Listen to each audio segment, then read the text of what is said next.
Hello, dear viewers, and welcome back to a brand new playthrough on the channel of Esoteric Ebb.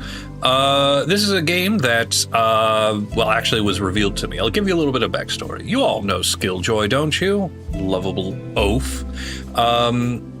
Apparently, he was just reviewing some of the games and trailers and everything that was coming out, and he brought it to my attention that this is a game where you can play what could possibly be the world's worst cleric, which is a very fun in-joke that I have with my friends, where whenever we have sessions of D&D, I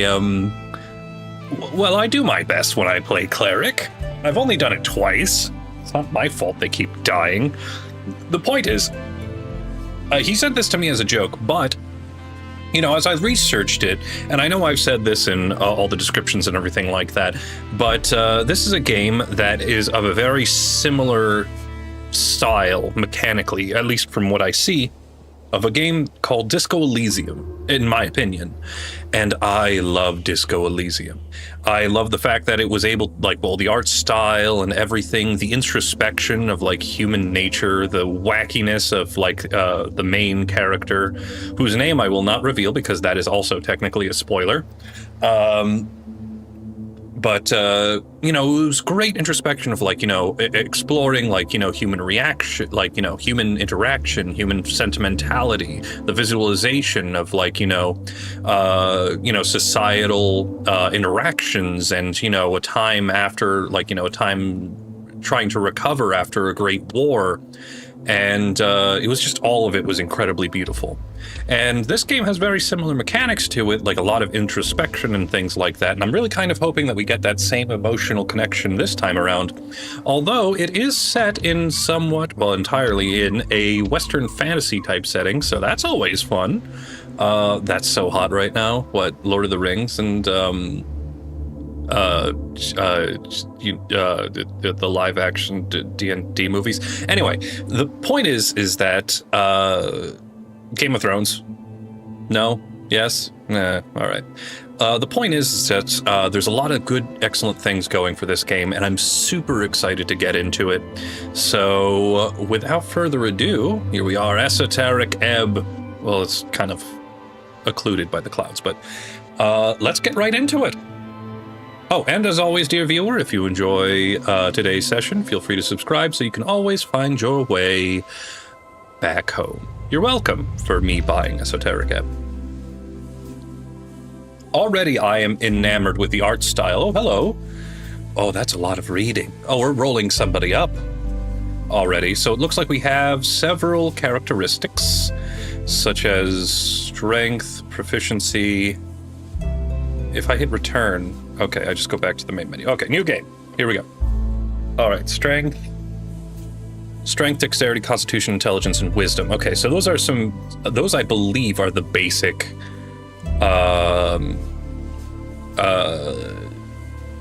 tenets, or the basic characteristics of the D&D characters that you can roll up. So that's pretty neat. Let's see. So let's go through these, instead of reading out through the entire lore, let's go through... Oh, there is a lot of very funny things here, it looks like. Okay, so... All right, why not? Let's just read through it, because I don't want to miss a trick on this sort of thing. So every shepherd knows the song. It bellows up the river. Earth lives in that sliver of land. Okay. Yeah, we'll do uses, and you know what? I'll leave it to you, dear viewer, to read the rest of these. I'm definitely going to read them later on. So uses of strength allows to equip extra items, be violent or manly and useful in encounters. Religious fervor, is that on purposely spelled like that? And aesthetic nationalism and increased manhood. Dexterity. Oh, and they have all right, so strength is, oh geez, that's some blasphemous type of imagery right there. Oh no, I don't want to be proficient in that. No. Dexterity. With enough dexterity, you can steal anything, pick locks and sneak and dodge traps, and roll initiative and react quickly as a dashing rogue. Become rich as a Republican revolutionary and just run away. Constitution. which is the stomach, it looks like, with the mouth and teeth. That's horrifying. Constitution is needed for hit points. Control your body and its esoteric connection. Your political party pulled 2% last week, and you don't care. And pain is good for you. Well, that's also another thing. There apparently is also like some sort of local politics that's happening that we need to resolve. I've also read into that, but, you know, not too much deep. Uses. Higher intelligence lets you prepare more spells. Think, plan, and execute an actual plan. Complete the magocratic return. Vote for yourself. Be a genius without peers. So have wisdom. Higher wisdom lets you empower your spells. Be kind and see the good in all folk. Egalitarian hope of the Asgallian working class. There are no big, bad, evil guys. And finally, charisma. With high charisma, you get an automatic discount on select stores near you. Win every conversation, say the right thing. Say whatever gets people to like you and become an apolitical force of nature. And be arguably sociopathic. So what I am, background focus, okay, here we go. All right, so punching bag. So, all right, so these are some backgrounds, which give us some bonus points. Punching bag, you're a farmer's son who grew up in the city. Of course, you'd be an outcast. It took time, but eventually you figured out how to cope with it. Aw. Troll killer, you don't remember it, but you know well how your father died. Sometimes it motivated you. Sometimes it felt impossible to live up to. Kiosk kid, your mom, pest control gig, mimic miss out. Your mom wasn't around a lot, so to keep you out of trouble, she forced you to get a post-school job. You still despise the smell of newspapers. Lore enthusiast. Spending time alone in the city, you often ended up at the Dewarian Library. The strange history of Yor's realm was constant companion to you. Crowd pleaser. Never end up with the wrong crowd. You quickly picked up on the slang and radical terminology, doing anything to get real friends. Little weirdo. You were a novelty to them, the boy who would do or say anything for their attention, for their appeal. After 2 or so years, you got quite good at it. As Gallist activist, your friends soon introduced you to the rebellious belly of Norvik. As a teenager, you spent years spreading chaos, and worse, dwarf propaganda. Oh no. Earthguard recruit. After your arrest, there wasn't much arguing about it. 3 grueling years in training, drilled on the city code and virtues, but you survived. 1 friend. You only really ever prayed for that one thing during those lonely years, but the gods did not answer, so you learned to manage, as always. Acolyte, your knack for scribing got you a promotion to the clerical duties. Picked out of the ranks, you quickly showed deep devotion to your divine city. Tower apprentice, joining the towers is an honor bestowed upon a few. It is also a terrible challenge even for you. Who'd have thought lectures were so draining? An arcane prodigy. For the first time in your life, you were a natural. You've always known a few cantrips, but real magic was something else. It was power. A palace pawn. As a rising talent, you often found yourself amidst the politicking of superiors. Despite your best efforts, it never ended well for you. Faithful harbinger. There's something wrong. Praying to a dead god whose whispers linger in the air, slowly fading. You are isolated among your peers. An esoteric expert. Okay. You spent most of your nights seeking esoterical insight. A lonely life. Your findings were unwanted by those in charge, yet you did not stop. Never. Revolutionary scribe. Disillusionment, a city with ideals not upheld. One day you chose the side, the emerging democracy. You wrote day and night for change and glory. An abject apostate. No one likes you. When you were demoted for dereliction, but no one spoke up against it. But it's fine. You'll be fine. After all, you're used to it. A lot of these are just really sad. I'm not a huge fan of that. Growing up alone, getting into trouble, training with the Uthgard, devoting your life to becoming a cleric. Was always supposed to end up in the river. Okay, I'm actually going to go with... Let's see. I might go with crowd pleaser, because in these types of situations, I know I'm supposed to be a cleric, but I do want to go for charisma and intelligence. And I'm going to spend the rest of my points to try to bring them to 0. So I'm not as terrible. And then let's go and put some to get +2 there, +2 there. I do like wisdom, so let's put a +2 there and put the rest into, yes, charisma. I like this. All right. Finish.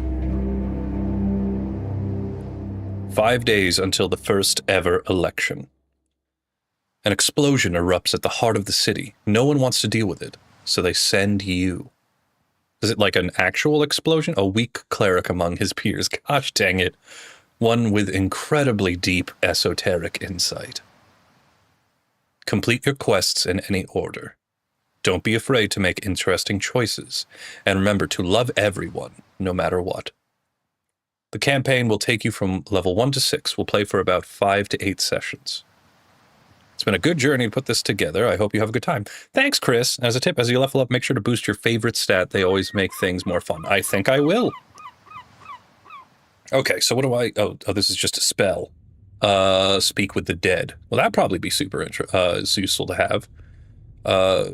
But we're going to find out more about that when it becomes unlocked. Oh, it's the live stream. Right?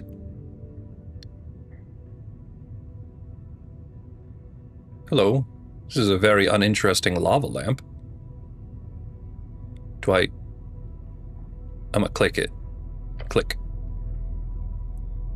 Truth and nothing else, a voice declares. What is your name? Success. Ron. Your name is Ron. Ron? That doesn't sound right. No one calls you by your name. Yeah, nobody. Nobody likes you. Boo-hoo.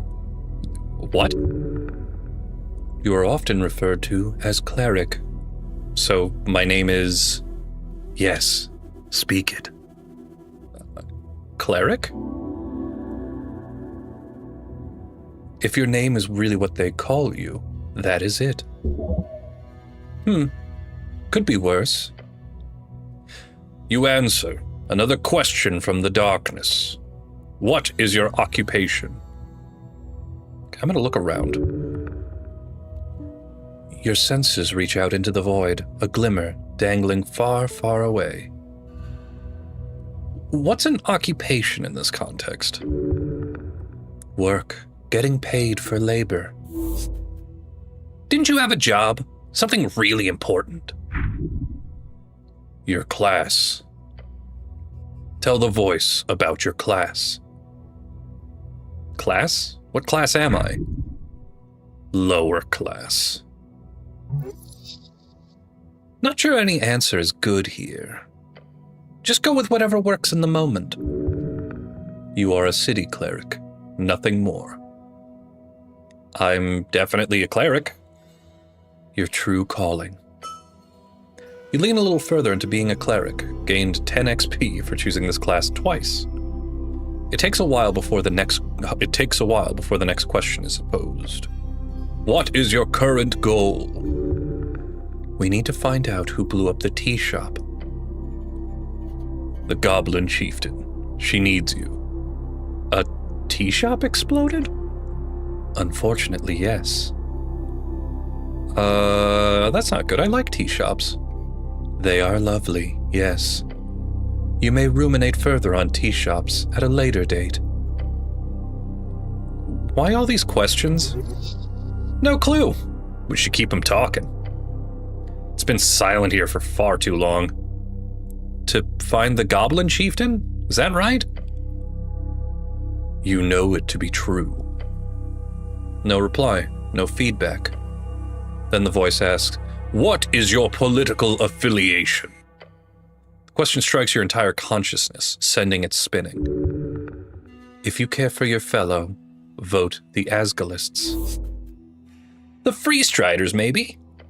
Then again, you're no revolutionary. Things just move way too fast these days. Elections are exhausting. It hides in the back of your skull, a fact that you are bound to be a nationalist. And it frightens you, the pressure. I don't know any of these words. Don't worry, it doesn't matter. Just say whatever you think will be the most useful to you. Which is, just say you're apolitical. Well, I do care about my fellow man, so Asgalists? Life is a struggle to alleviate oppression, The exiles know this well. You have supported them in the past. Time to do so again. The voice is fading. This is the end. The final question. How did you die? Same way you lived. Unable to step out of the uniform. Not for 1 second. Now's your chance. Break free! I am not dead.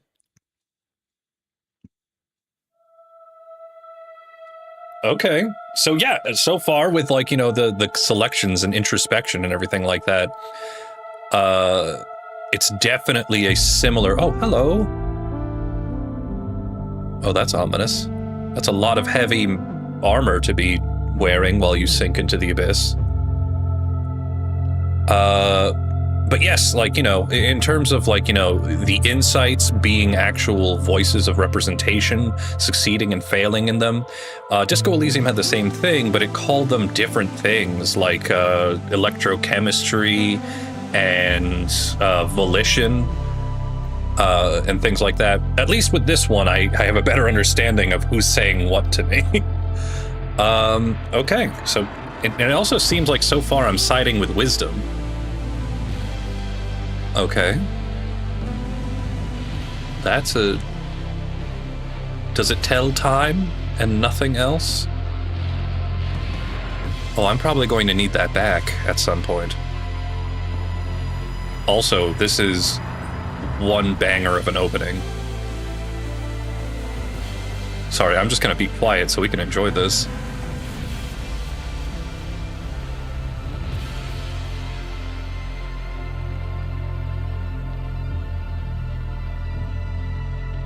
Hell yeah. Hell yeah, I am hooked. Excellent soundtrack. Very Risk of Rain 2-y, in my opinion. Well, there's a little crustacean type person. Is that a zombie? I'm not sure. There are a lot of apples. All right. Good. Do I... All right, I'm gonna click. Oh, good. Day 1. Oh, I hope there are not like 12 days in this. Or maybe I do. No, there's 6. Right? That's when the election is? Is it 5 or 6? Either way. Let's see. A fresh start. All right, let's get up. Your heartbeat is loud, screaming. Your body aches. It's stiff, as if you slept for days. Ready for your glorious quest to continue. Let's look around me. A circular stone chamber. A storage for apples and corpses. Why both together in the same place? That's an OSHA violation. Those piles of apples. Is this Tolstad? Can I click on that? Oh, Tolstad. Oh, excellent, I can. Okay, and you tell me more. Great. Tolstad, a sprawling island fortress and one of 5 districts in the city. It sits in the middle of the River Torna, home of Yor's Pillar, a sprawling tunnel network and water lane, the greatest trade hub in Ascani. You are now on Tolstad right now. Well, it's the River Torna. River Torna, the second longest documented river along the coast, splitting the band of Ascani in half. And the coast? The coast is also known as Yor's Realm. It's a strip of land divided into 8 bands. The further inland you go... Oh, Inland Empire, that was one of them. The further inland you go, the closer you get to the Infinite Wastes. It is theorized to be a ring or a half-sphere due to the bend of the horizon. What do you mean by bands? Band. An esoteric divide splits the circular coast of Yor into 8 geographical areas, commonly known as bands. Each band has a unique esoteric and natural traits, and stretches from coast to the Infinite Wastes. Oh, and tell me what you mean by esoteric. Esoteric. The magic of Yor and his strings. The coast is infused with it. And who is Yor again? Yor, the name of our realm, also the name of the legendary wizard who created it. He died during the closing at the end of the Gate Era. Why don't you have the closing and the Gate Era highlighted? I need to know what those are. What do you mean by wizard? Wizard, a book-learned arcane spellcaster. Typically plays your strings by memorizing and executing esoteric rituals and chants. What do you mean by arcane? Arcane, one of the 3 pillars of magic. It is represented by the forces that make up all esoteric events. Those who play your strings tap on these powers, programming the laws of the existence around their whims. And what are your strings? Your strings, the ley lines of esoteric power that holds the realm together. Okay, so in this universe, there is magic. It's being held, so we're now in Tolstead, and it is one of the lands in the land of Yor, and Yor was a great and powerful wizard who died, and apparently is worshipped as some sort of god now, and by tapping into or accessing your strings, we are able to cast magic. I think I got that all right. Let me check my stuff. What stuff? Your hands dart around your pouch and uniform. Panic. Sweat. No spellbook, no mace. Face it, you've been robbed. Your legs shake. Tears begin to form. Deep breaths. Your belongings are surely here somewhere. Wait, what's this about a quest? Oh yes, a quest! Quest, a task performed by a heroic individual and or professional adventurer. You're on a quest to save the city. Earth be blessed. Who's Earth? Earth, your god. Oh, okay, I have a god. Do I remember everything? Yes, everything is off, but your memory is intact. Your quest was given yesterday. Remember, the tea shop. The tea shop? Yep, the tea shop that blew up.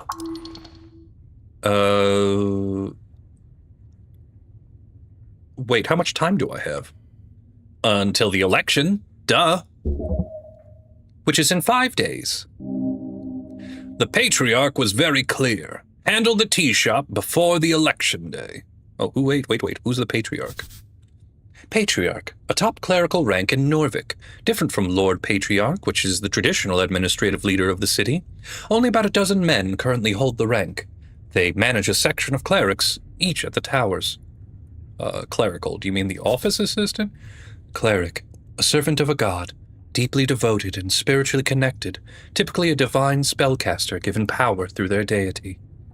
And by divine, you mean? Divine, one of the 3 pillars of magic. It is represented by the sacred, the faith of all folk, their souls, and is granted by gods who once walked among us. You must honor this request and complete this quest.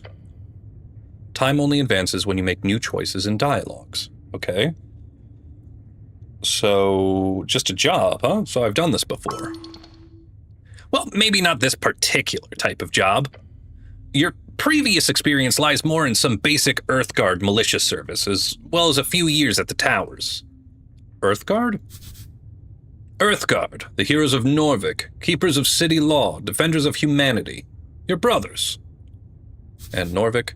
Norvik is your home city, founded by your god towards the end of the Coast War. It's built upon several layers of ancient ruins. And the Coast War? Coast War, the Great War. Conflict between the Arcanists of Reeds, as well as every other nation connected with them across the coast. A horrible waste of human lives, which claimed millions of lives. There was no honor in this fighting, that you know. And the Reeds? Reeds, one of 8 bands along the coast. It is a temperate land of lowland and makes many lakes, commonly seen as the homeland of humans. Large portions are still cursed, holding the entire undead cities, eternally burning valleys and floating mountains. Okay, Reed sounds horrible. What are humans? I'm actually going to give Charisma the most charismatic voice I know. Human, tall and beautiful, like yourself. Known as the pest of the coast by those who are less inclined to reproduce like rabbits. Rogue sorcery was not your main subject. But yes, you've read a lot about these types of fiery events. They're not too common these days. However, this incident does not appear overtly complex. Oh, so a quest, you say? I like those. Good attitude. There's always more around the corner, so look out. Don't want to miss any. So, to be clear, I need to find out who blew up some random tea shop. More or less. But you've got, 5 days to do it, so no stress. There's that feeling again. The feeling you're about to enter a path from which there is no way back. But no way back? That doesn't sound too good. Good or bad, you won't know until you reach the end. That's very ominous. Oof. Okay, so it looks like we do have situations where, certain dialogue choices will hurt me. Like sitting in a very uncomfortable chair. You feel dizzy. The weight of the Earthguard uniform. A dull pain takes hold. Your body aches, its contents rotting. You must consume an apple. Now. If your stats are high or low enough, chimes will appear in your mind. They will suggest, inform, and offer unique paths. Trust them at your own risk. Uh-huh. As you do, your fingers touch upon cold steel. It is covering your entire head.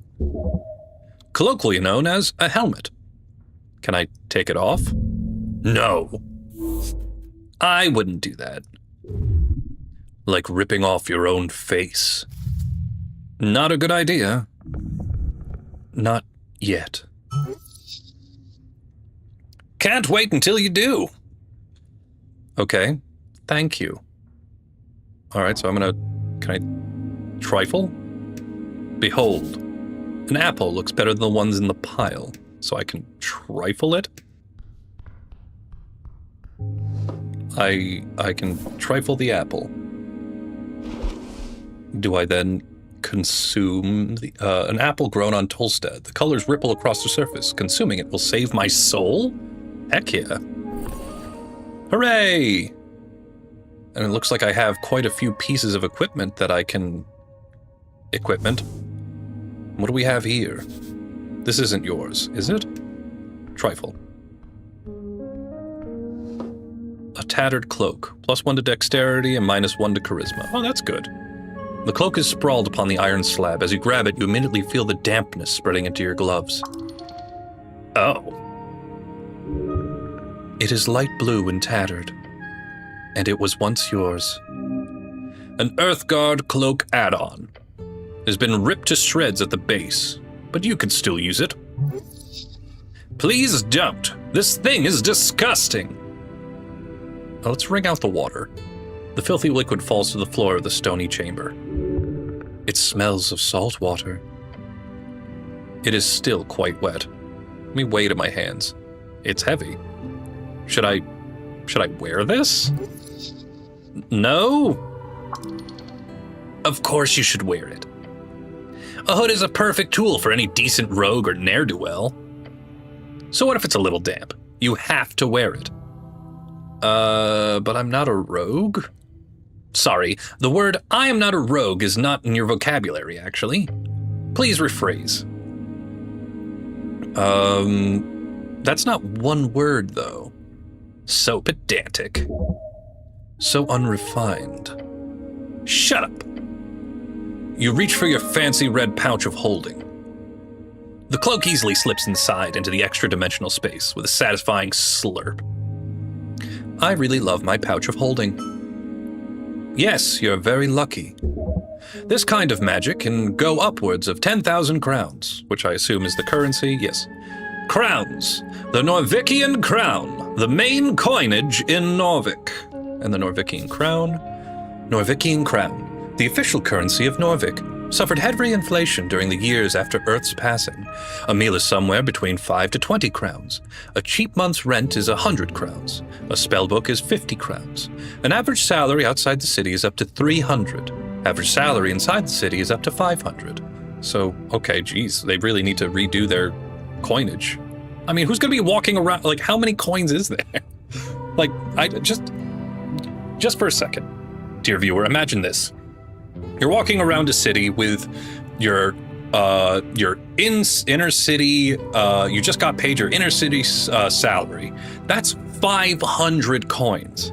Now, let's ignore like quarters and things like that, but pennies? 500 gosh dang pennies? All I'm saying is that you better have a very secure belt or suspenders if you're putting that in your pocket. Earth's passing. Earth's passing. The day your god died. Norvik used to celebrate this with fervor when you were little, as many fanatics believed he would return if they hosted a truly legendary feast. Earth's passing, drink and feasting, with family and friends, mostly used to ignore the darkness of winter outside. Of course, you don't truly own this pouch of holding. It is property of the state, treated as such. Shut up, it's yours. You can do with whatever you want with it. Now put on your cloak and reallocate some resources. Equipping items temporarily alters your ability scores. Right. Well, I'm not going to put it on. Oh, good. I do have a thing where I can interact with stuff, so let me go and behold this. It's a corpse under a blanket. Let me engage with it. You stare at a blue rag, draped over the outline of someone. Sir, you can't sleep down here. No response. Give it up. Nothing to gain here. Sir, please don't ignore me. Silent treatment, eh? Funny. If you wish to commune with the corpse in any meaningful way, I suggest Speak with Dead.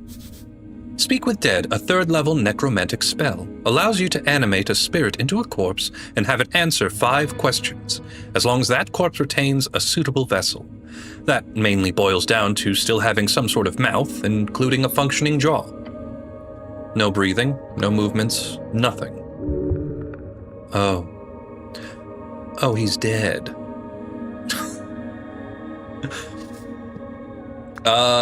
Yep, no doubt. Actually check under the rag. Underneath you find a cold corpse of a human. Thinning blonde hair, unkempt facial hair. Yeah, this guy looks fresh, like he could just sit up and talk to you. The DC difficulty class of a dice roll choice is determined how challenging that roll will be for you. If you select a dice choice, then roll a 20-sided die. If you get the same or higher as the DC, you succeed on that roll. Why not? Examine him closer. Hell yeah. There's something strange here. This is no regular gentle repose. Look close, but do not move the corpse. All right, so let's lean in and look closer. Harsh scars cover the skin. Signs of being either a hard worker or a careless worker litter his skin. Cause of death appears to be not directly visible. No blunt trauma either. Considering his age and the shape of his body, this man most likely died of a common disease or internal failure. That's pretty broad. Vague. Unless you're willing to start cutting, that's all you'll get. Except... what? There's also marking on the right leg, a circle with a cross inside it. You recall that this is the marking of PR, potential revivification. Oh, right, this guy can be revived? Seems so. He most likely died during care and was granted immediate gentle repose. However, he clearly did not have an RF, a revive fund, nor did he have family members with enough ready cash. A revive fund? RF, Revive Fund. Revive Fund, a type of life insurance. Monthly payments are made into an account that can be used to pay for the resurrection of the fallen holder, given they're under the age of 75, to the human scale. Then resurrection. The act of returning a dead person back to life. There are many spells that can do this, from a weak Revivify to the legendary True Resurrection. What's Revivify? A third-level necromancy spell. If used within 60 seconds of death and the body isn't too ruined, the target is brought back to life. Or perhaps he was just an unlikable fellow? Who knows? Fair enough. He covered up the corpse once more. Who was this guy? His hands are calloused. He's built like a sarcophagus. Just a man. A dead man. An honorable dead man. Why is he here? This is a morgue. A lich house, clearly. Corpses are kept on cooling in places like this before cremation or burials. So I could cast Revivify on this guy? Potentially, yes. Although the question is more akin to, why should you? A 3rd level spell slot is a valuable resource. Why waste it on some blue-collar corpse? That's terrible. If you can, always save a life, or bring it back. That is always the right choice. I don't know about that wisdom. Maybe dying is just a natural part of life. Of course it isn't. Ignoring the fact that you cannot simply spend your power on any fool, there are also a million outcomes to a resurrection that could lead to a negative outcome in the world, despite your good intentions. Good intentions build a better world. Perhaps in your foolish alignment system, but not in reality. It's okay to loot him, right? Yeah, why not?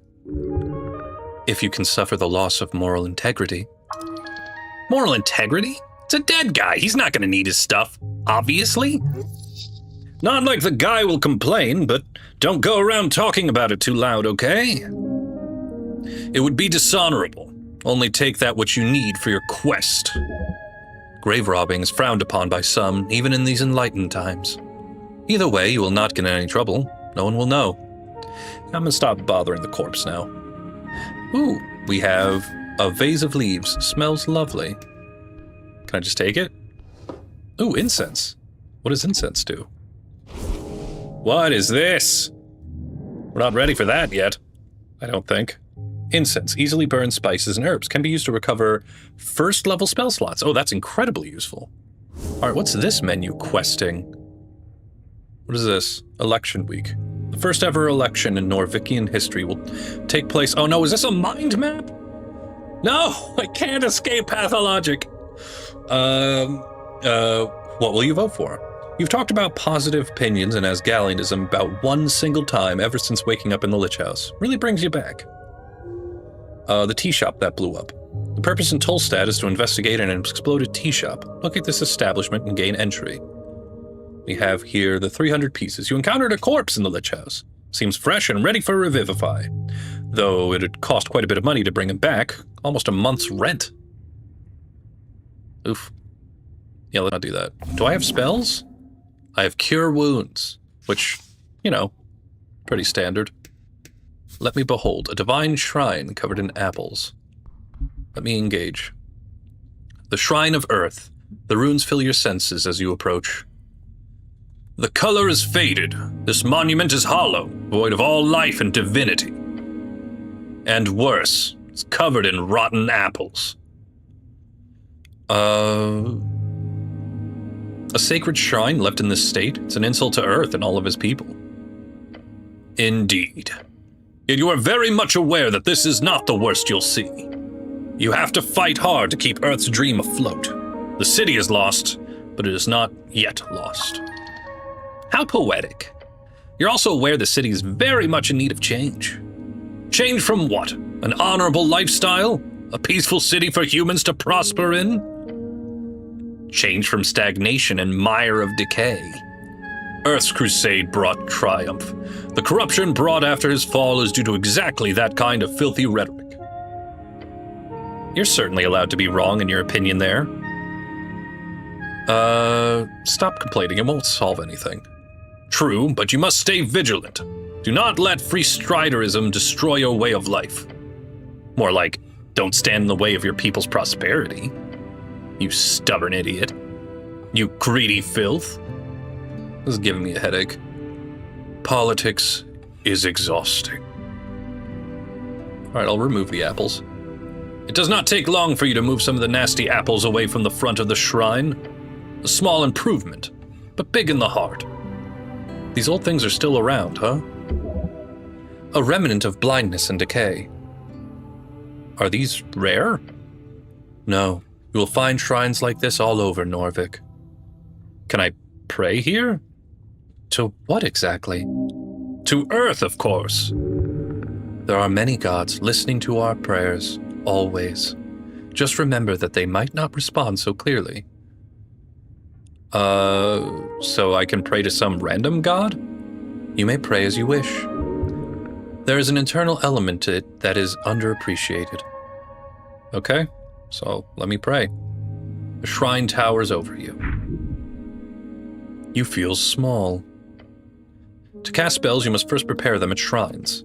Prepared spells can be cast when the cleric has a reason to do so, either in or out of dialogues. Each cast expends 1 slot for the corresponding spell. What other gods are there? Many. You know a few. Tell me about Asgal Ashmask.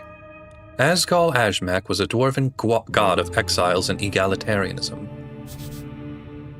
A dwarf of low caste born in the Leckham Muraz tunnels. When he attained divinity in 443 AE, he crushed the kingdoms and formed the Asgal Folkem Forge.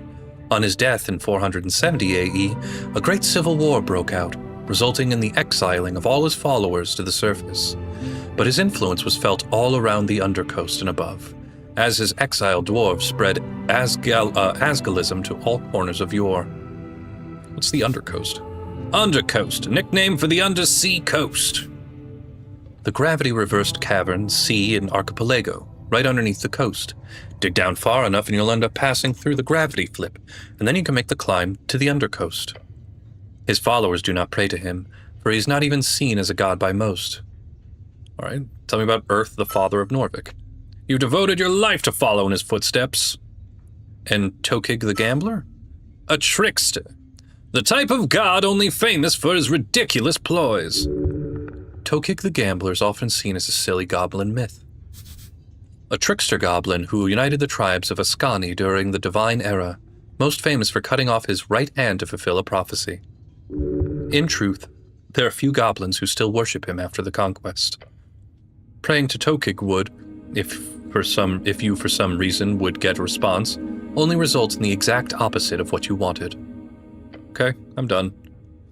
Alright, let me pray. Staring at the chiseled monument, you focus your mind. You take a deep breath and begin your prayer. And tranquility. Alright, let me contemplate the tea shop. You let your mind go through the basics of what you know. The tea shop was destroyed in the middle of the day. Minor injuries were reported. Your goal is to enter the tea shop and investigate it properly. That is it. What about the election? The first election. Your vote won't matter. Your vote will be the most important of all. Ask those around you what they will vote for, and you might find your own voice along the way. Okay, what about my class? Identity is not easy. It's everything, from faction to home life to street. What you choose might be a first step. Choose wisely. Can I return here when I have more things to think about? Always. Alright, so let me finish. Wait, can't I heal here through divine assurance or something? Not precisely. The gods do not usually grant divine interventions for minor injuries. Do you think they care? If you want healing, you have to do it yourself. With the power channeled through Earth? Yes. Come on, is it really channeled? The guy's dead, faded, gone. You're most likely simply handing some esoteric leftovers, smudged on the strings. Okay, well, I'm willing to... Oof, okay, well, let me give it a shot. Heck yeah! You focus your mind on Earth's symbol, his red eye, and you remember the words. Chant, "Watch upon me, Earth, shepherd of his folk." You're filled with a spirit of nostalgia and power. Let me pick up the burden, lend me your strength. Ooh, sweet, I'm fully healed. I feel reinvigorated. That is it. This is Prayer of Healing. Okay, so I have a new spell. Yes, indeed. Sadly, you are unable to cast second-level spells at this time, but it won't be long until you will be. All right, great. What do I have? I have Prayer of Healing, which is second level, and Cure Wounds. All right. Ooh, what do we have here? Divine Scripture, where it does not belong. Shield of Faith. Is that... Okay, so I have... What is Shield of Faith? Components, parchment with a bit of holy red, whatever.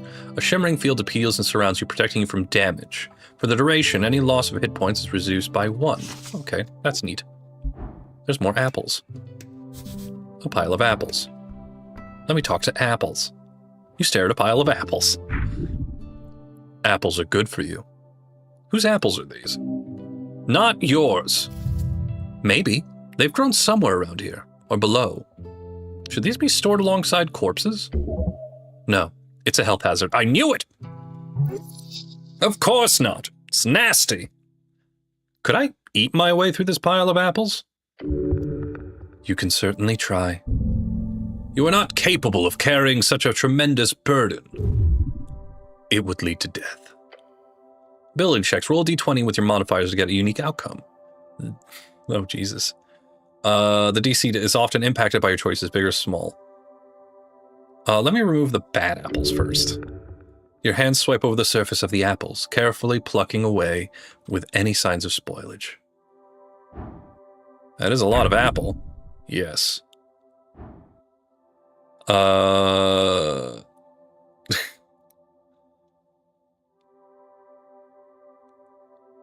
not? Let's go for it. Oh, great. You look upon this challenge with determination. Your stomach is empty. Let's dig in. Digging in, the first apple goes down the hatch.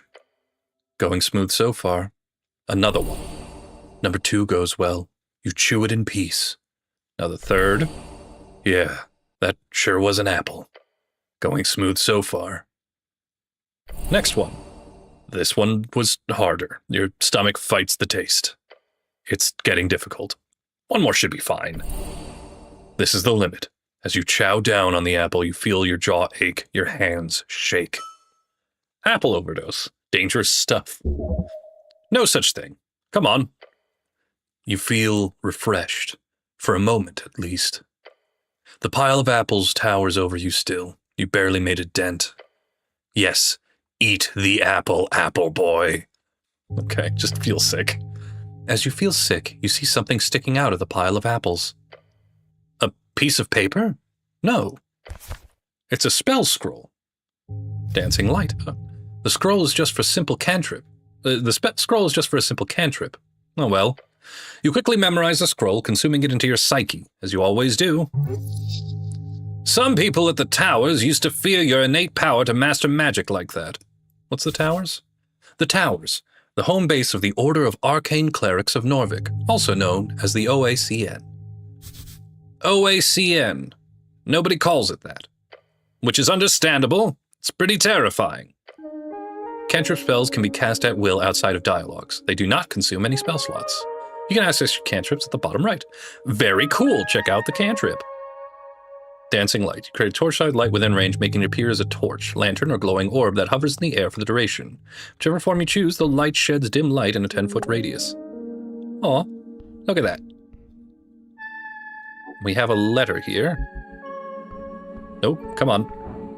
I know it's been almost an hour and I have not left this room, but I am engrossed. A very important piece of paper. What do we have? A voting card? Scuffed voting card made out to Ragan Hemlin. That's who I am. From a dwarven office. For some reason, someone has checked in all 5 parties on the list. You need to bring this to a polling place on your election day if your voice is to be heard. You pick up the surprisingly thick piece of paper with a shaking hand. The card is slightly torn and has clearly been drenched at some point. On top it says Rostcourt, or Roostcourt, in big bold lettering. Okay, what is that? Roostcourt means voting card and fancy as scanny dwarven. Oh right, there's an election. Oh. It was nice to not think about it for once. Well, we've never had one of those before. Neat. Very neat. Finally, your voice will be heard. How does this thing work? After you pick it up at a district office, you need only check the box of one of the 5 parties. Then you deliver it on election day to a polling place. Although in your case, you need to write the name of the party you want in the corner along with a signature, since you filled out every box, like an idiot. This is your one vote. You should indeed take care of it. Let's look at the list of parties. Nationalist, Party of Norvik. Party of Norvik, the inheritors of Earth's will, a theocratic organization founded to uphold the old ways, headed by magistrates and 21-something noble families. Magistrates are the highest government position beyond the Lord Patriarch, chosen to rule a district in Norvik for 10 to 12 years, depending on their bloodline. And the Lord Patriarch? Lord Patriarch is the commander of a city, commander of city forces, and top cleric beneath Earth. The title is appointed by Earth. Currently, Lord Akasam holds the title, having led the city for the past 30 years. He is withdrawn leader, over 80 years of age, and has put most power in the hands of the magistrates. And tell me more about Akasam. Akasam, the Lord Patriarch of Norvik, the supposed face of the Nationalist Party, but due to his withdrawn behavior, most campaigning is done by the magistrates. Freestrider, Revolutionary Party. The new way. People in the East have overthrown the old wizards and gods. For years, the revolution has slowly crept up in the city. Now it's time to finally join the free cities and get rich. The free cities are a collection of city-states and reeds, all united under the golden banner of free striderism. Norvik will join them one way or the other. Asgalist, Workers' Party. The workers who built this city want to rule it. Seems only just. Their vision is of a fair and even society where those who live underneath rise up to show their worth. After all, why can't we share? Okay, so I'm starting to see some, not too, some pretty obvious alignment between this universe's political systems and ones that are experienced in the real world. So it looks like strength cares a lot about conservatism. The dexterity cares a lot about, what is that? Libertarianism, I guess? Mercantilism? The Asgalists seem to be more about socialism. Agrarian, rural party. Agrarian, those who live off the earth, simple farmers, people of the land. Their common clay of Ascani fields. The political movement has mostly been swallowed by the Asgalists. Okay, so just farmers. Arcanists, Party of Magic. The Magocrats who ruled pre-Coast War human civilizations in Old Diminor, is a very minor political party in Norvik. Old Diminor, term for Deminor, often used to refer to the band before it was renamed Reeds during the end of the Coast War capitulation agreements. Some say it was sarcasm, some say it was pride, some say it with fear. And finally, the last box doesn't say anything. This is where you can input whatever you want, or just leave it empty for a null vote. The box next to each party is filled in with a smudged checkmark, including the last empty one. Smart move! No one can get mad if you vote for every party. Idiotic. You need to pick a side and stick with it. Your honor is on the line. Are these all the parties? No. There are about a dozen other large parties in Norvik. Most have been subsumed over the last few years, such as the Civic League of Progressives, the Torch Union, Order of the Scales, Hedonist Party, ooh, I like the Hedonist Party, and various guild parties. The Agrarians and Arcanists are the only ones who have not joined a larger party or fallen aside. Neat. Good to know. Okay. All right. Another apple. This one looks good. Okay, can I take this apple? Thanks. All right, finally I get to talk to a person. A guy. He looks indecisive. Okay. Oh, it is a zombie. I was right the first time. You approach a shambling man by the apple pile. He does not acknowledge your presence. Greetings, citizen. Glancing under his hood, you catch a blank expression spread upon a dried face. What is your name, sir? He does not even turn to look at you. Why is this man not listening to me? His glassy dark eyes just stare forward into nothing. This is a reanimated corpse. Sir, are you a member of the undead? He does not respond. Not even a groan? How disappointing. What's he doing? The zombie is attempting to clear a path through the apple pile. He's probably been at it for a long time. I found this voting card over there. Is it yours? The zombie does not even grunt in your direction. He just keeps working, slowly. You grip the voting card firmly in your gloved hand. It is indeed yours. Keep it safe. We need to establish an Asgalist government. It's the only way for us average peasants to not fall back into the oppression of feudalism, or worse, magocracy. A government with a heart. The zombie just keeps moving apples. I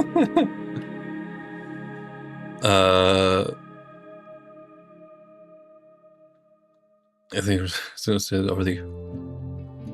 As long as we don't collapse like the original Asgalian undercoast state did, or the Vi's Ka kingdoms, or the three wings of the Vini Turum, or the fleshy ball plank does not reply or counter your words. Am I boring you? The zombie carefully places another apple at the top of the pile. He does not have an opinion, of any kind. Should I defeat this zombie? Yes, it is only just. Undead are not allowed in Norvik. I'm gonna leave. I don't see a reason why I need to bother the poor fellow. This guy just won't move. Okay. I can go this way. Behold, spiral staircase, ancient architecture. Okay, great. We finally did it. We left the first room. Okay. Good morning, cleric. Mushrooms, probably edible. I'm not going to steal anything just yet. Oh, is that my pocket watch? A pocket watch. Yours? This is mine, I believe. Advantage with esoteric events. This is my pocket watch. Oh. What? Oh, what are my menus? Can I equip this? I sure can. The silver line timepiece never shows the correct time of day. It is always at least 10 hours out of alignment, no matter how anyone tries to correct it. At a touch, you can feel the faint magic pulsating within. The wielder gains a greater perception of esoteric happenings and occurrences within 200 feet. I have 1 intelligence and advantage in esoteric events. Who's this? Viskin, the local mortician. I don't know how to read that. Let me see. Can I behold? Okay, great. Human is a reeds folk. Neutral evil. I don't know what that means. The pale man handles corpses in the basement, a typical self-employed city contractor. Remember hearing about this man? He used to be a dentist and a surgeon. Why did he lose his medical license? His study into the magical realm is immense, far beyond your capabilities. Some of these texts he surrounds himself with would suggest that he can cast 5th or even 6th level spells. Couldn't be higher, could it? This is an ancient man, once forgotten, misplaced in time. You may learn much from him if you stay in his good graces. Okay. Let me engage. The pale man sits hunched over a stack of forms, busy at work, his pencil slowly filling out line after line. On the top paper, you see an icon of a serpentine drake. A great perch. These are official documents of the city. Great perch, the drake, like sea creature found along the river Torna. Earth was known to tame these creatures, and eventually the great perch became the symbol of this great city. That is the great perch of Norvik. Up and about, are we? Wonderful. I am Viskin, local entrepreneur and proprietor of this lich house. It appears you don't really belong here, but if there's anything I can do, cleric, just let me know. He smiles at you. Yet his eyes say something else. Look around the room. Dimly lit and damp, a musky stench lingering in the air. You see books and flasks, and stone altars around the circular chamber. There are several corpses present. Did you save my life? He puts down his pen. Your life is your own. You owe me nothing. However, I'm afraid to say you've been through quite the turmoil, cleric. Tell me everything. Of course, it must be confusing. To tell you the truth, some fishermen brought you here last night. They caught you in their net, took you for a corpse. Not that I blame them. You weren't exactly in prime condition. Fair. You quite literally live in this filthy uniform. No wonder they thought you were dead. Well, how did I end up in a river? Not a river. The river. I'm afraid I don't have much to tell. Perhaps you fell off one of the bridges to Tolstad. There are several bridges over River Torna connecting Tolstad to the rest of the city. Perhaps there's an esoteric explanation to all this. Perhaps. You would know, cleric. Who are these fishermen? River guilders, I believe. They do not look like poachers, so my guess it would be that.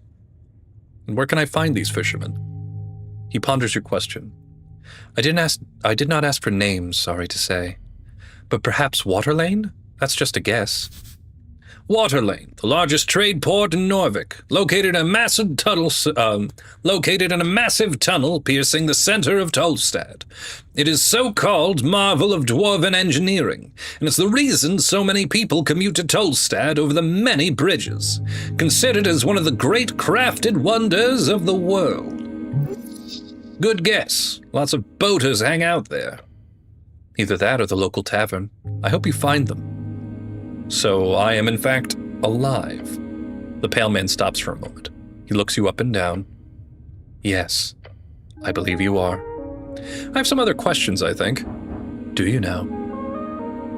Let me see if I can figure out what's weird about this guy. Nope, I cannot. You glare at the pale man, who keeps working on his documents for approximately 2 minutes. That's too much time. Eventually, you feel stuck in your thoughts. I don't mean to imply I know more than an honorable Earthguard member. My good cleric. However, you must certainly have more important things to do on a day like this. He's correct. Maybe you can get back to this later. Some dice checks are locked on failure and can be attempted once again later. These checks are unlocked on a long or short rest, or by spending shards of yore. But a roll with a very high DC should probably be lowered before attempting again. Okay, that was very high. There's a zombie in your basement? Oh, how quaint. Sure. Why is it there? We're closely connected with the city below. The undead seemingly wander as they please. City below, short for the city below the city. A phrase used to describe the incredible amount of tunnels and ruins below Norvik. Lots of monsters and stuff down there. Also riches, if you delve deep enough. What are monsters? Monster, short for monstrosity, defined as a non-sentient creature born out of magical means, often by combining various natural beasts, or from curses, or esoteric events. However, I will have to take this up with a Lady Sageleaf. I pay good crowns for HWBT protection. HWBT, Halfway Bridge Tribe. Commonly called the Halfways, one of the 3 goblin tribes in Norvik, and arguably the most influential, despite their small size, led by Lady Miska Sageleaf with their headquarters in the Goblin Garden on Tolstad. The Goblin Garden is a dwarven-built citadel, sitting at the southernmost tip of Tolstad. It is now a goblin sanctuary and greenhouse. Goblins are short and green, got claws and fangs, little monsters. They've got 3 tribes in Norvik and are considered somewhat civilized. Oh, so it's all a misunderstanding then. Good. It kept moving apples down there. Oh, the apples? Fascinating behavior. He does not appear very fascinated. You don't seem to be alarmed by this. A stray undead creature will cause no trouble here. He gives you a rare smile and turns to the kobold by the stairs. Isn't that right, Ost? Yes, master. Okay, I'm not going to accuse him of lying, so I'm just going to ask other questions. I require assistance with some things. Of course, cleric, anything for the city. You called me cleric? I did, yes. What gave it away? He stops for a second and glares at you. The facade drops for but a moment. A heavily armored man in Earthguard colors with a prayer book on his hip. Thoughts land on pages of spells you've meticulously worked on for years. The book is not in your possession right now, but it must be near if the pale man has seen you with it. They have found you in the river, but you're clearly of city stock. I am indeed the cleric. Good for you. The path of being cleric is becoming more familiar. An example of that sarcasm thing mentioned before. Though I'd love to ask, what type of cleric are you? Type? Yes, if you're a clergyman, you want run a congregation for a local religion or deity. Holy man on a holy mission. Then there are clerics of the bureaucratic variety, city officials speaking for religious state. Rules are meant to be broken. You're not some stiff councilman. You, however, must be an arcane cleric. No, I'm the chosen one. The pale man stops and ponders your response. Chosen for what? To save the world. An eyebrow raised, almost like he takes your statement seriously. What a good person you are, cleric.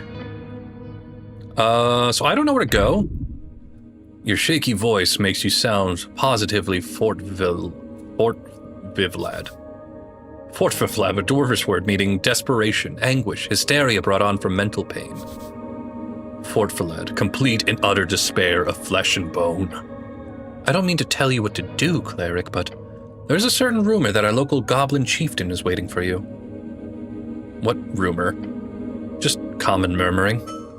Lady Miska Sageleaf is her name. She is down by the Goblin Garden. Of course you've heard of her. Lady Sageleaf is quite famous. She leads one of the 3 goblin tribes exonerated by Earth after the conquest. The name is spoken in both reverence and fear. Yeah, you don't want to screw around with that one. Okay, I have lore. They call her the Dragon of Tolstead. The goblins live in a garden? Well, not quite. You'll see when you get there. And when you do, make sure to pay your respects. Lady Sageleaf is a powerful ally. I would even go so far as to call her de facto lawkeeper here on this island fortress. A sliver of genuine tone slips out. He has great respect for this dragon. Wait, is this part of the job? Talking with some petty goblin queen? You may find her at the southern tip of Tolstad. Pale man says and keeps scribbling his papers in front of you. He does not value your time. So, what do you know about spellcasting? Quite a bit. He seems wary on the subject. Can you teach me magic? A slight smirk creeps onto his face. I sadly don't have time for a proper lecture at the moment. After the election, I could make time, if you're interested. Beware, his tutelage holds great evil. Until then, you're free to browse my collection, he says, glancing at the many books along the western wall. And of course, here. Ooh, Charm Person.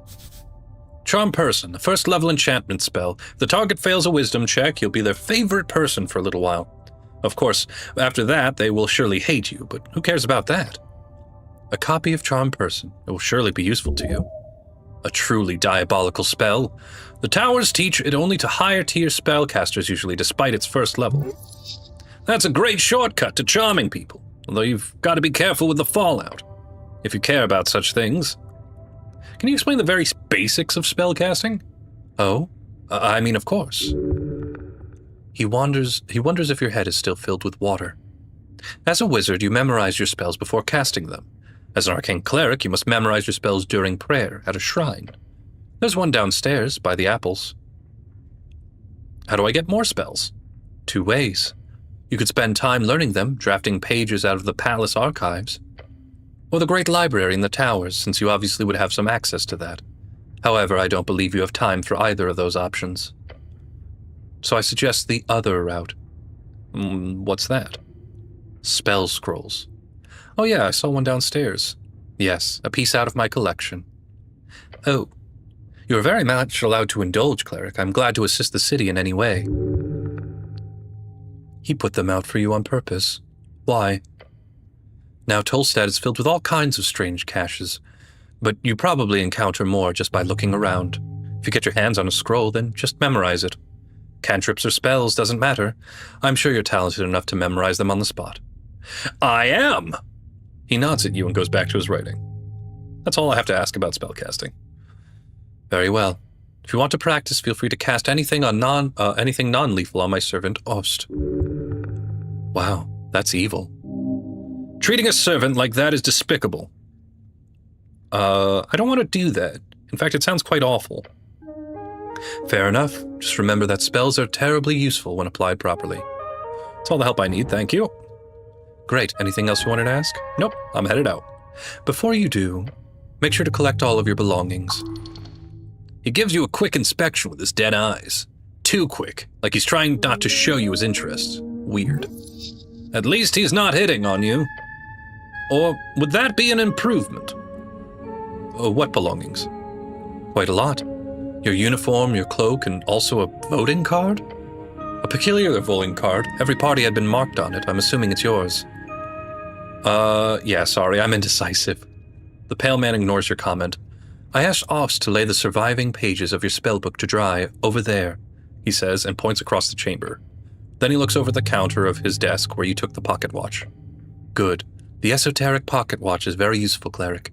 Make sure to keep it close. The esoteric pocket. An area overtaken by esoteric magic, exceedingly rare along the coast. The further inland you get, the more common they are, with the infinite waste being theorized to be filled with nothing but.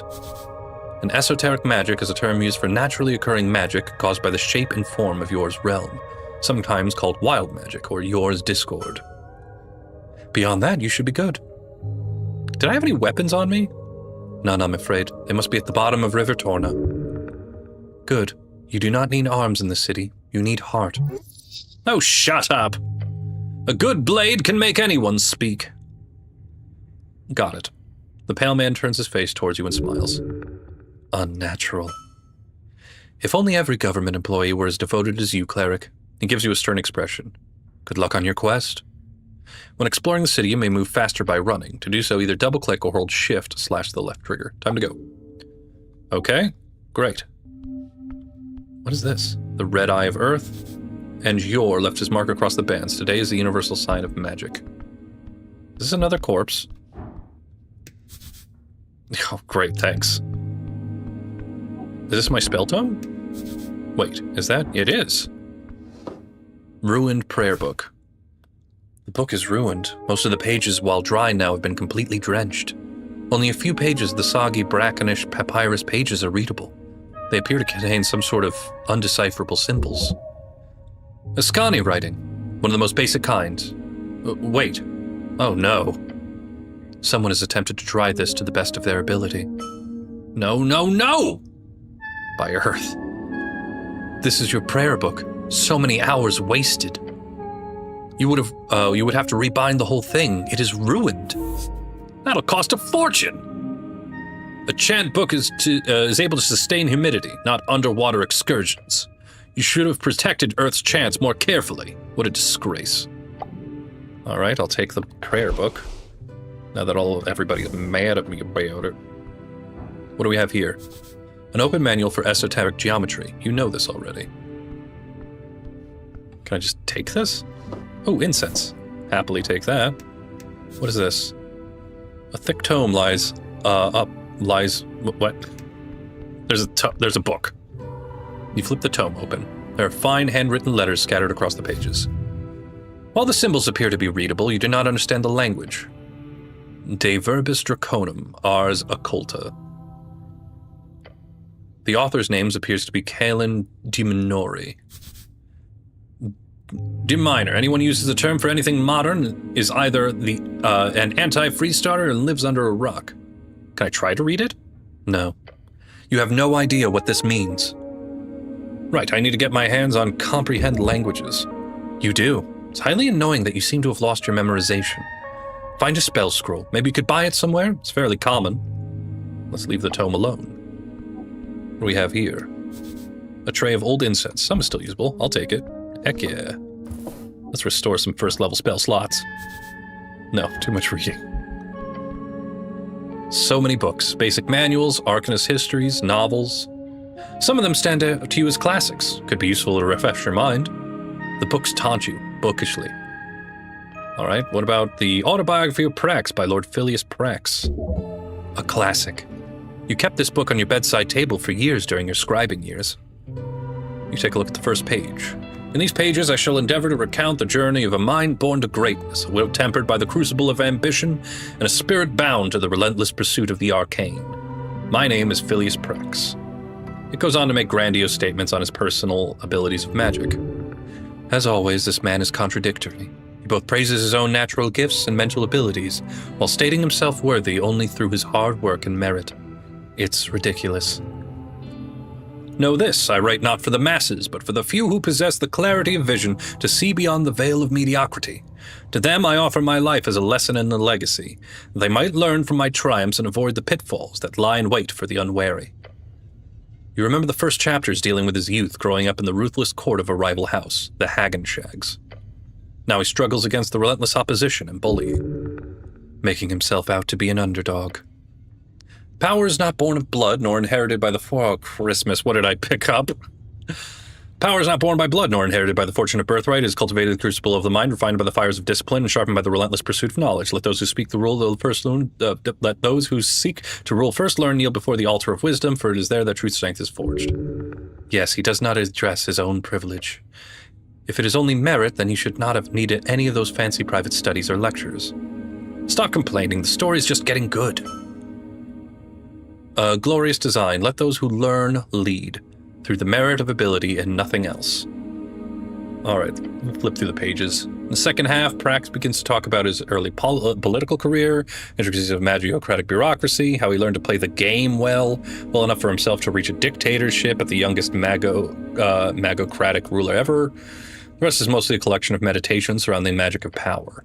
The esoteric in its purest form is neither good nor evil. It is a tool forced to be wielded by those with the intellect to do so. Yet let us not be so naive as to think that the power alone grants one the right to rule. The Arcanist must also be a statesman, for the whims of unchecked magic can lead to even the wisest astray.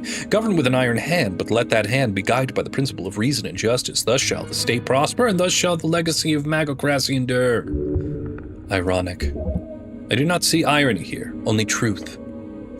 In the halls of power, the oh no! Yeah, remember this, the Arcanist duties not only himself, the state of okay, you know what, great. Final parts of the biography focus on an even deeper, more rambling side of ruling, with hints of paranoia.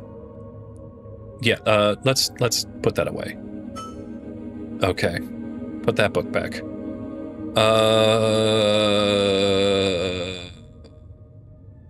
No, I don't wish to go through each one of these books. I should probably be doing something with my life. Human no cause trouble. Ost, Chief of Security. My dexterity isn't great.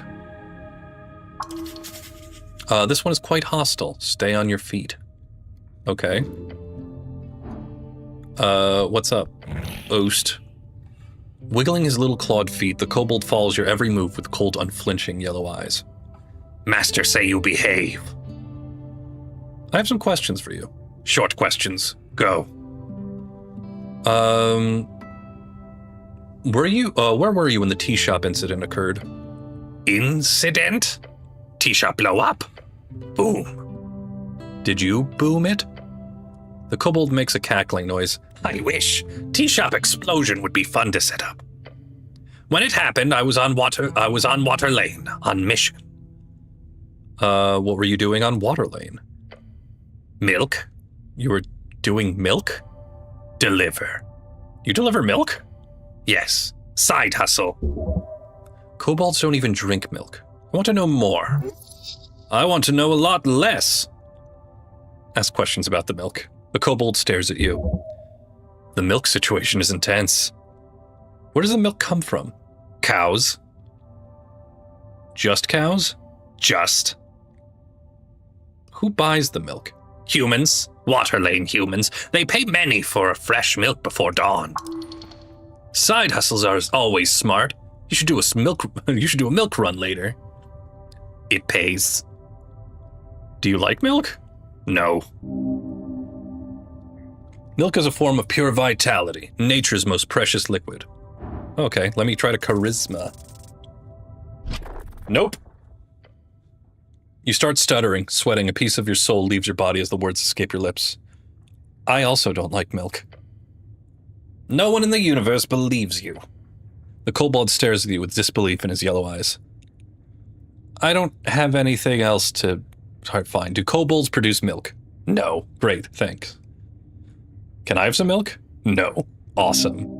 Valiant effort. I don't have anything to ask about milk. Okay. Thank you. You should totally find out more about this. Could be a big money maker. Let's see. Thank you for your time, Kobold. Okay. I assume... Behold. Nope, I don't want that. I want the chest. An unlocked chest full of strange rocks. What do we have? Are these shards of yore? Hope you don't mind I'm taking these. Alright, let's go upwards. Voices upstairs and the smell of salt. What is this? Smell of salt. Okay. We're making progress. We've now entered the third area. It says Viskin's Lich House, but then the end dentistry is scratched out. Hello, everyone. It's Alpha's BE. Nope, don't know much about you. He stands with by his ideals and gut with little else. And what about you? See me and the boys. Well, I can charisma this up, right? Okay, a devoted Asgal gives everything he has to support the cause. Oh, these are my people, the Asgalians. What is that? Men at work beneath Asgal's banner. Okay, let's give you a chat. Around the amphitheater's scene, you see a number of dwarves hard at work. They're constructing a banner of some kind, carrying a bright green flag. The banner of Asgal, the Fool. One of the dwarves stands to face you with a furrowed brow.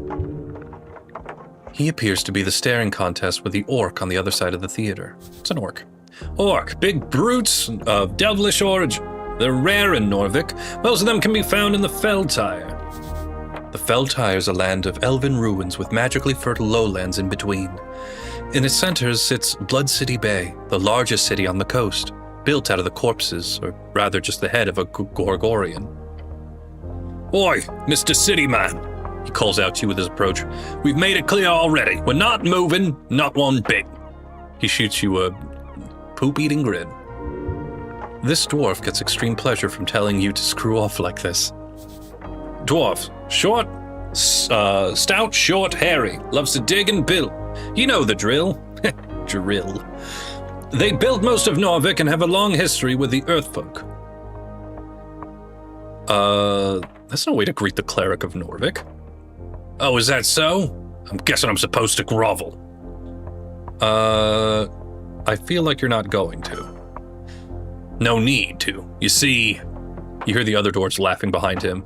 Nothing illegal going on here. Nothing at all. He's only saying that because he's had to defend himself quite a lot lately. Great. I was worried there for a second. He looks up at you up and down. Yeah. Okay, great. Very great. Now, who are you? The name's Alphas. Alphas of Bon Emvers. Foreman in the Asgalist movement of Norvik. Foreman is one of the leading members of the Norvik Asgal Council. Norvik Asgal Council sometimes calls the NAC as a group of foremen or forefolk guiding the Asgal movement in Norvik. They lead workers' union movements, Asgal rallies, and the entire Asgalist Workers' Party. NAC, Norvik Asgal Council, the top brass behind those silly workers' unions and the whole Asgalist movement in Norvik. He's done more good than all of you Earthguard combined. True speaker for Asgal. Damn, that's a lot of good. Simi exaggerates. He gives the older dwarf a stink eye. I'm also not in any way proud of my heritage. Nobility is just a poisonous hierarchy. He grins. Just wanted to make that clear. Don't mention the whole noble thing. It'll just piss him off. Unless you want that? You boys setting up a play or something?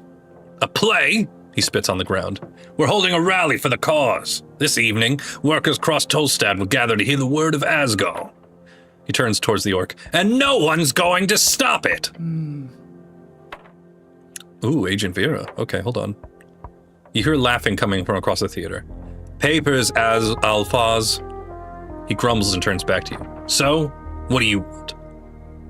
You seem a bit stressed. No, you don't say? His words drip with an acid from a green deer. So, it is forenoon. I get the lads together, and when we arrive, that accursed woman is standing here. The dwarf shudders. She starts complaining. He reaches for something in his pocket and takes out some documents. We show her the papers. And the papers are no good, she says. Bah. Circle quit. Real convenient, I say. No, there is nothing wrong with these papers. We are in our rights to speak out against tyrants and burghers. They are. Bureaucracy. I have some questions. Fine by me, Mr. Cityman. Isn't it a bit macabre to hold a rally on top of a morgue? Morgue? The dwarf grumbles to himself and glances over the Lich House stairs. I thought it was a dentist. Fair assessment. No matter, the Asgal movement is not afraid of death. You hear laughter from the orc behind you. Big words, Alphas. The dwarf grits his teeth. Damn orc. So what's this rally about exactly? He grunts. Guilds. For decades, there's been a collective bargaining between Norvikian workers and the city guards, city guilds. Say what you want about Earth, but he kept a tight leash on the upper class of the city. Damn right he did. Yeah, but look, it ain't the same since his death. The Free Striders have burrowed into every darn power structure, from paperboys to bookbinders. In less than a dozen years, salaries have stagnated and prices have gone up. They say Free Striderism would make the city rich. I say it makes its people poor. We need change. So you're here to convince a bunch of Tolstad workers to vote for the Asgalist party? More or less, yeah. But it's also about the spirit of community. Together we can fight against the purchasers of our labor. Alone we're as brittle as a twig. In the older dwarf pipes up. A twig in the wind? No, that's not good enough. How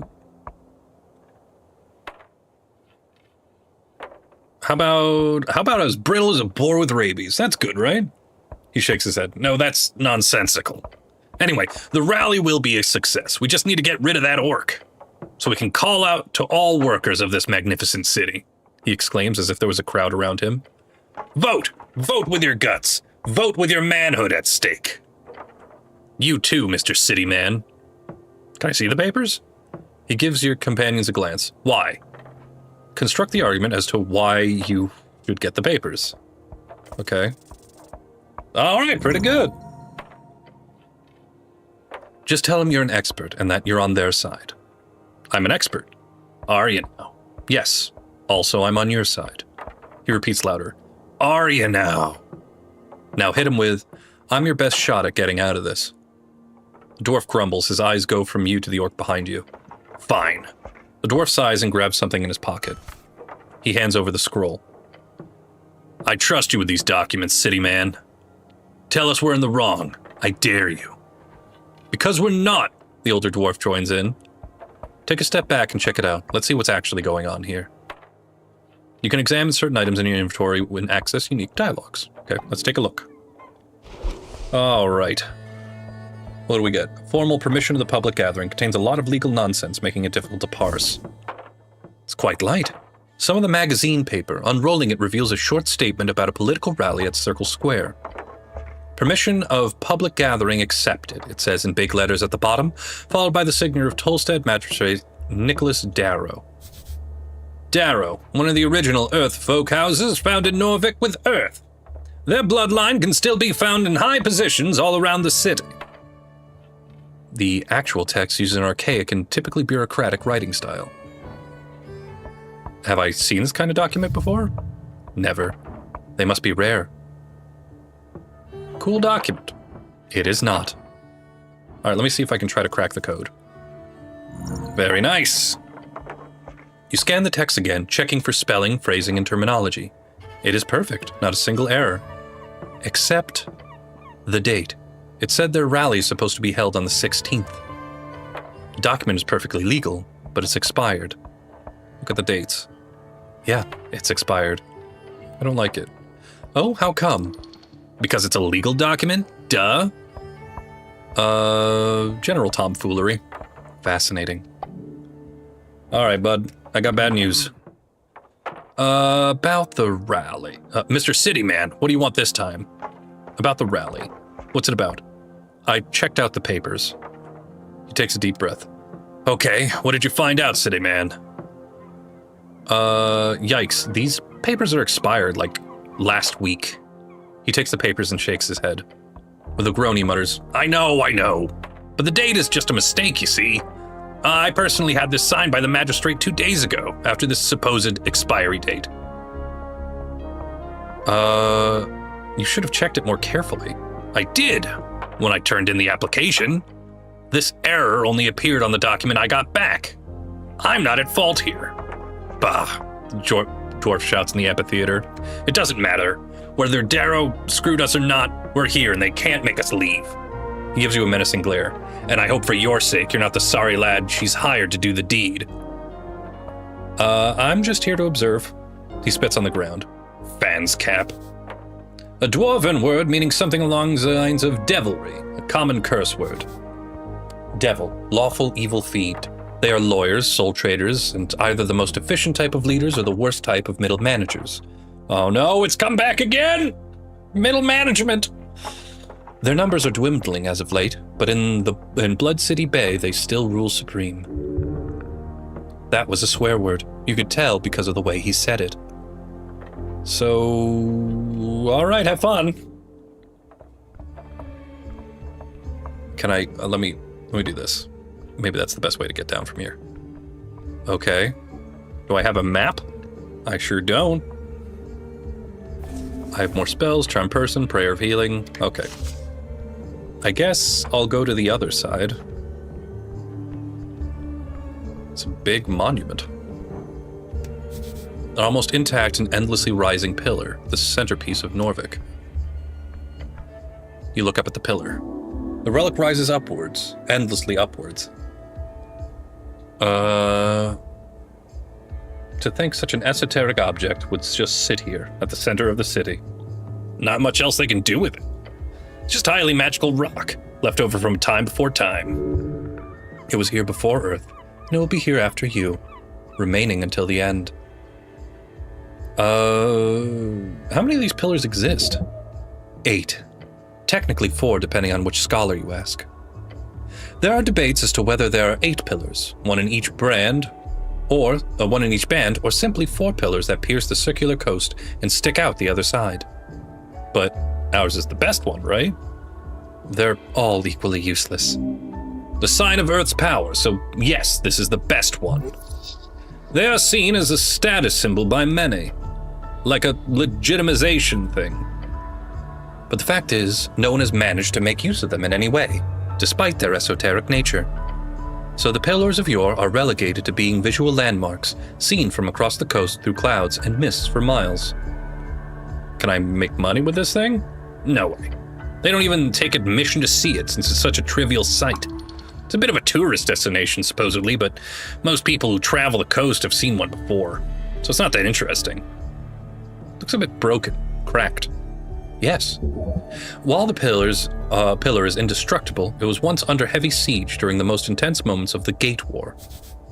The Gate War is the legendary conflict between the beasts of yore, the original gods, and the many others who tried to take over yore towards the end of the Gate era. We have little information about this conflict, but it is known it has led to the closing of the gates and began the Fade era. Beast of yore, term for the sentient folk who aligned with yore during the Gate era, also known as the Antisepalian folk. Most have gone today. Okay. The pillars of yore, several pieces float in the air, especially if it reaches upward in the clouds above the city. What kind of power would be capable of damaging this? Gods. The most powerful of arcanists. So what do I do with it? Nothing. It's just a rock to you. A tingly esoteric rock. You could always attempt to focus on it. Learn from this ancient relic. Okay, let's get closer. As you do, you feel the air itself tingle. Power. Listen, he's speaking to you. Touch the pillar. Okay, I touch it. Place a hand upon the surface. A slight tingle spreads across your palm. This is a magical object. I have a feeling that you can meditate here. It will take some time, but it could prove invaluable. Okay. So let's try meditating.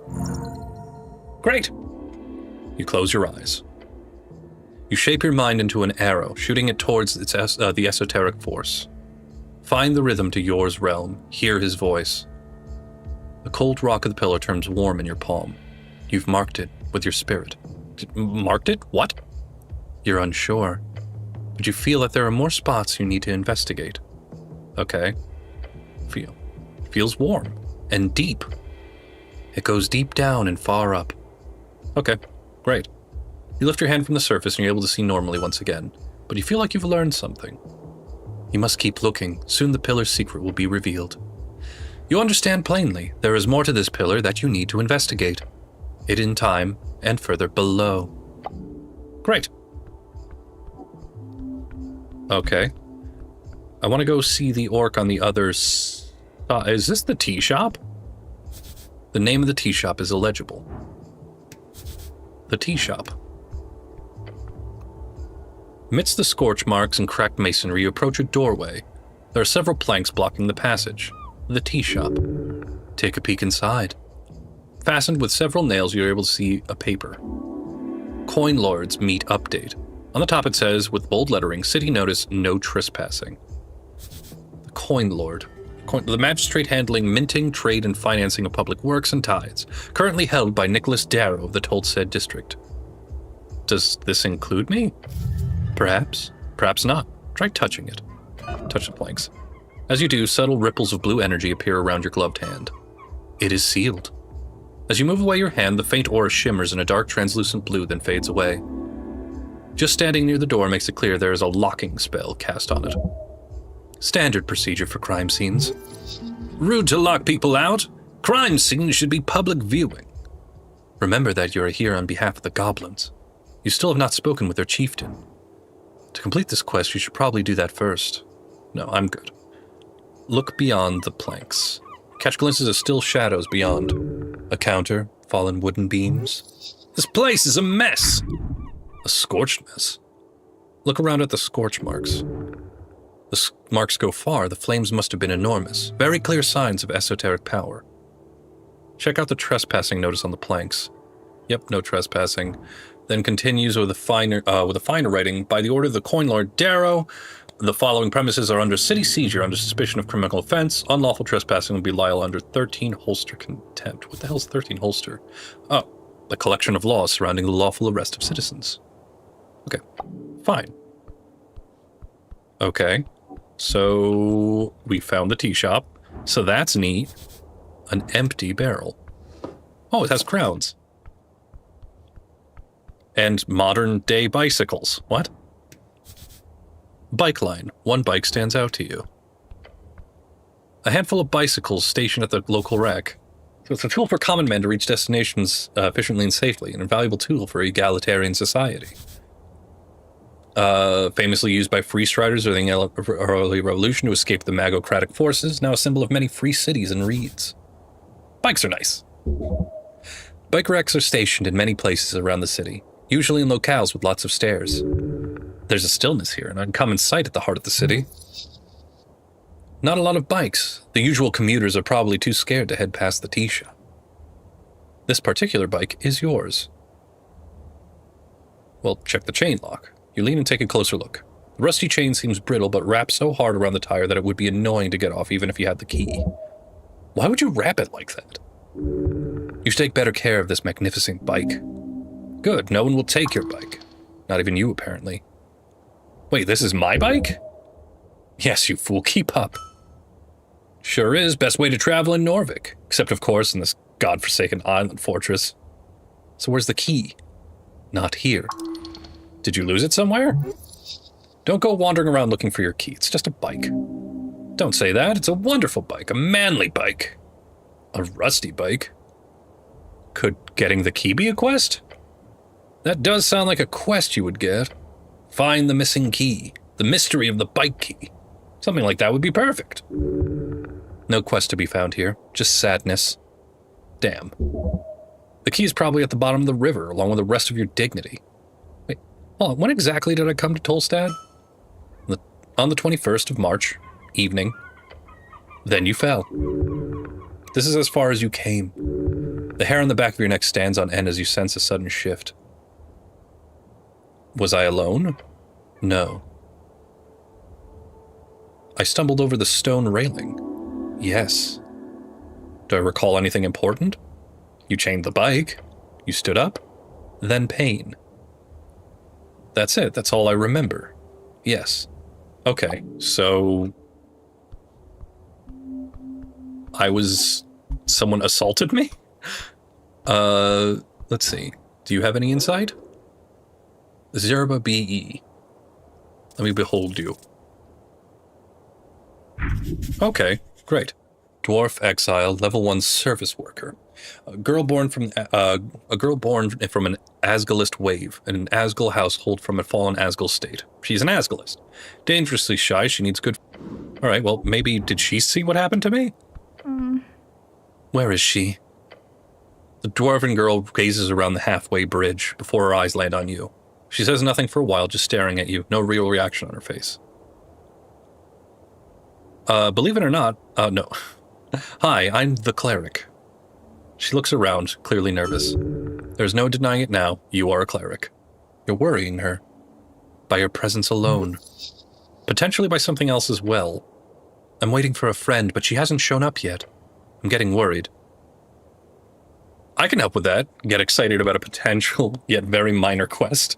Oh, okay. She fizzes with her hands and clears her throat. The girl's neurotic and introverted. That's a mean way of phrasing it. But it is true. Her body language reveals all too much. She has glasses. She wears a green coat. She's a human, but not that much taller than me. We were supposed to meet up here, but she hasn't shown up yet. I'll go look for your friend with the glasses. Thanks. I don't spend much time on Tolstad alone, so I'm a bit lost. So, thanks. Great, we have an additional quest. The halfway bridge. It connects to the palace and the rest of the southern Norvik. Nothing I can do there. But maybe I can get to the other side of the bridge through here. Yes? More coins. Nice. Can't talk to you. Oh, it's so very quiet. What happened to all the music? The rough letters spell out Our Lady's Apartments. Such a sneaky staircase. Nice find. Thank you. Great. Okay. What is this? Most useful tool through human history. Is it a bucket? Nice.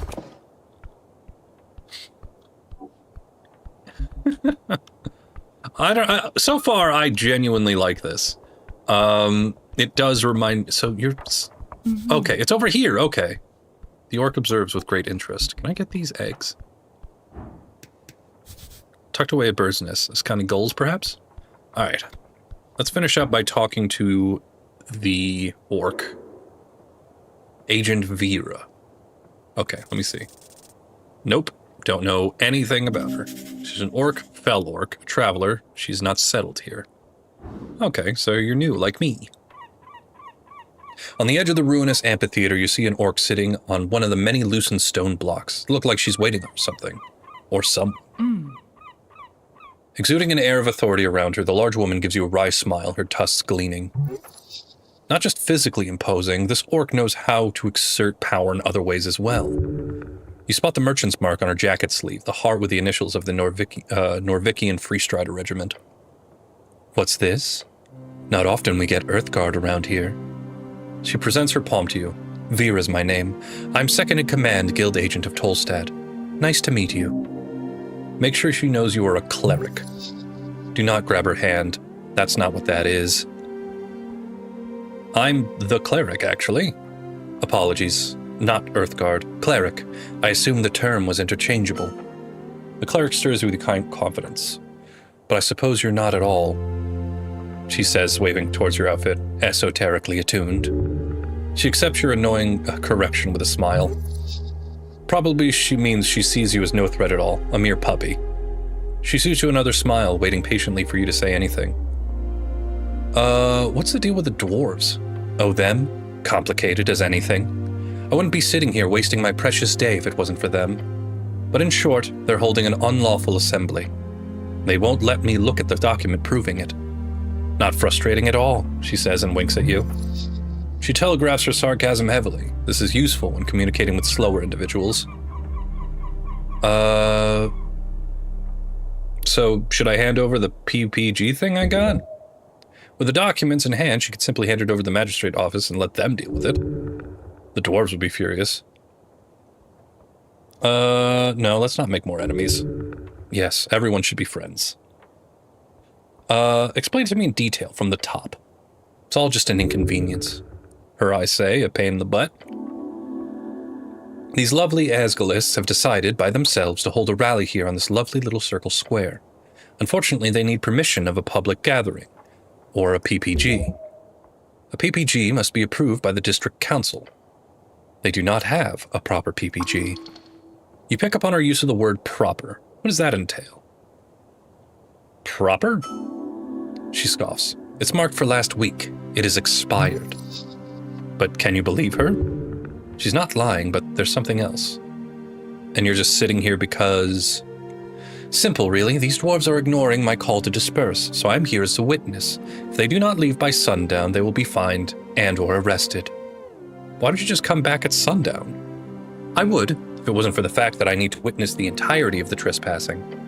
Since they were served during the morning, they do not disperse by sundown, they will be inflicted with an entire day's worth of fines. I have an assistant do it, or secretary, but we're stretched thin as it is with the election coming up. No, I'll just sit here and smile politely. Arrested by whom? She gives you a smug grin. You, perhaps? The monopoly on violence here in Tolstad is more of an oligopoly. It'll be a roll of the die to see who gets employed to handle these rude dwarves. Maybe some goblins? The city of Norvik also allows us to employ mercenaries for ab extra legal enforcement, but the company likes to avoid that in most cases. As you can imagine, mercs tend to lack that finer touch. There's something shady about this. Nod and look away. She laughs. Now you're acting like a too silly official. It sounds like trouble. Move on. Trouble will be at least exciting. This is just dull. If only I can get my hands on those PPG documents. Then I could just simply hand them over to the city. Or go home early, or rather, head back to the office and complete the orc size. The draft for the marketing meetup. Sorry, I've got a lot on my plate. You're being manipulated. Be careful.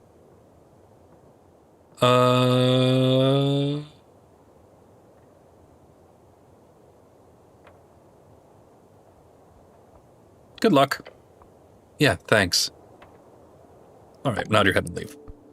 All right, so I do kind of want to end up like helping out with the dwarves and the Asgalians, but before I get too deep into that, is that an imp reading a paper? How whimsical.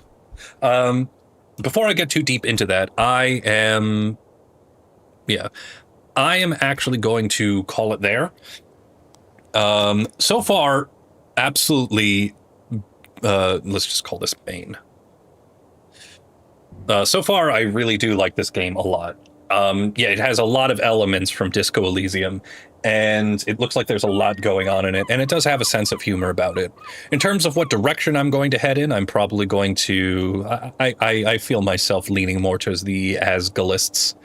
But, I mean, what I really ultimately should be doing is... I mean, the day is getting on, and I haven't even talked to the Goblin Chieftain yet. So I do want to get the main plot moving, which is what we'll do in the next episode. But for now, overall, I love the art style, I love the characterization. So far, it seems really pleasant. The only complaint that I would have is that I wish there was like more background music in it. That's it. Like, I just wish there was like, something more to carry it. It's all very silent. Maybe until, like, some of the more main events start happening, then it will, like, thematically pick up the pace. But until then, we'll see. The next time that I'm actually planning on streaming is going to be tomorrow, on Thursday. Thursday at 7 p.m. Eastern Time. We're going to be continuing this session. So far, Huge fan, probably going to complete as much of this game as I physically can. The worst part about it is that I am kind of a completionist, and I, like, in this type of game, I want to explore and talk to everybody, but, you know, just like Pathologic, I should probably be mindful of the time. According to this, it's already 11:02 in the morning, and I think I woke up from my coma 2 hours ago, so already kind of wasted a bit of time just, you know, walking about. So, in the next episode, we're going to go find and talk to the Goblin Chieftain, and hopefully get our investigation going. And if there's anything that we could pick up on the side, or any interesting characters on the way, we shall do that. But in the meantime, I hope you enjoyed our premiere episode of Esoteric Ebb.